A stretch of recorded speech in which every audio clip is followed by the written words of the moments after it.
자, 그 다음에 무형자산이 있습니다. 여기에서 대표적인 항목은 영업권하고 개발비인데, 이러한 것들을 제대로 평가하고 있는가 하는 것을 살펴봐야 합니다. 먼저 영업권을 봅시다. 자, 우리가 보통 영업권 하면 대부분 권리금을 떠올리죠. 그런데 재무회계에서는 기업의 순자산과 실제 인수금액과의 차이를 말합니다. 여기서 순자산은 자본금과 같은 말입니다. 요걸 한 번 더 꼬아 놓으면 총자산에서 총부채를 뺀 것이다 라고 해요. 자, 이 부분에 대해서는 나중에 PBR을 설명할 때 더 자세히 살펴보겠습니다.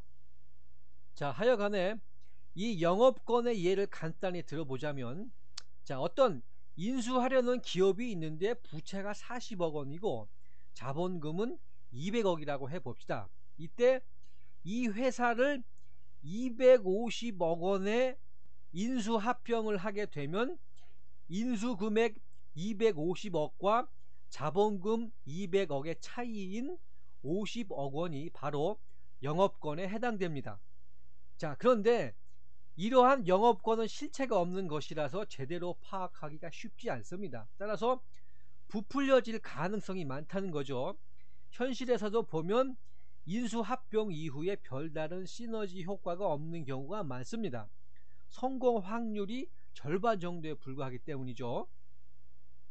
이와 같은 이유로 영업권은 되도록 빨리 없애주는 것이 합리적이라고 할 수가 있습니다. 자, 이것과 관련해서 현행 상법에서는 영업권을 5년에 걸쳐서 균등상각하도록 규정하고 있습니다.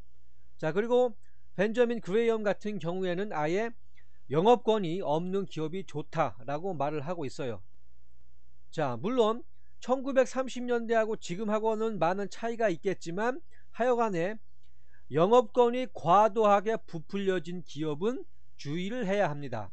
자, 하지만 IFRS에서는 이 영업권을 무형자산에 포함시키지 않고 있는데요.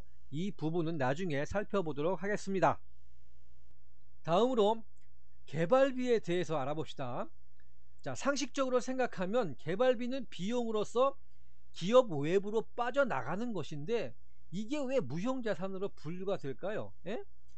앞서 살펴본 자산과 비용의 개념을 생각하면 쉽게 이해가 되시죠? 연구 개발을 통해서 장래에 기업에게 이익을 가져다 줄 수 있기 때문입니다. 자, 개발비는 과거에 대표적인 이연 자산 중에 하나였어요.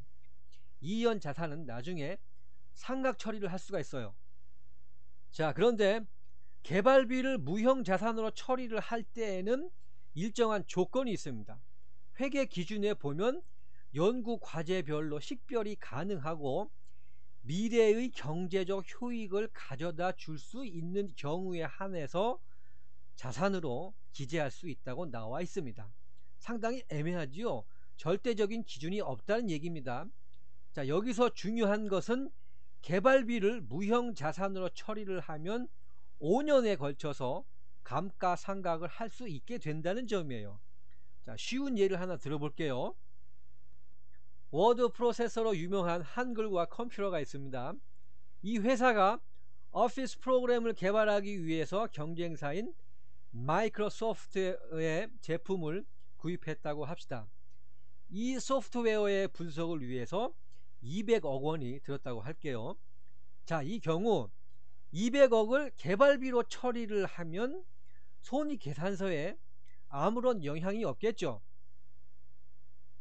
그런데 이것을 비용으로 기입을 하면 그만큼 순이익이 감소하게 될 것이고 여러가지 많은 문제에 직면하게 될 겁니다. 상각 처리하는 것과 비교해서 보면 기업에게 미치는 충격이 훨씬 달라지죠. 자, 이와 같은 이유로 일정한 조건 하에서만 개발비를 무형 자산으로 처리를 하는 겁니다. 한국의 회계 기준에 따르면 현재 개발비의 한도는 최대 200억 원까지입니다. 자, 그런데 현실에서는 통상 신규 기업들의 경우에는 자산으로 처리를 하는 경우가 많고 오래된 기업이나 성공한 회사들은 일부를 비용으로 처리를 하고는 합니다. 대표적인 예가 바로 마이크로소프트입니다. 90년대 후반에 MS는 개발비를 전부 비용으로 처리를 해왔어요. 당시에 MS는 연방 법원으로부터 반시장 독점법 위반 혐의로 재판을 받고 있었거든요. 이때 만약 당기 순이익이 늘어나면 재판에 불리하게 작용을 할 수 있으니까 이를 피하기 위해서 개발비를 비용으로 처리를 했습니다. 그런데 이후 재판에서 이길 가능성이 확실해지자 이 비용 중 일부를 개발비로 계산하기 시작했어요. 자, 이와 같이 현실에서는 딱 잘라서 말하기 어려운 부분이 존재합니다. 때문에 개발비가 발생을 하면 이것이 과연 합리적인 수준인가 하는 것을 살펴봐야 합니다. 그리고 회계 기준이 바뀌면서부터는 개발비하고 정상개발비하고는 다르다는 것을 아셔야 해요. 미래의 경제적 효익이 기대될 수 있는 것만을 개발비라고 하고 이 조건에 미달하는 것들은 전부 경상개발비란 이름으로 손익계산서에 비용으로 기록이 됩니다. 여기까지가 비유동자산이었습니다.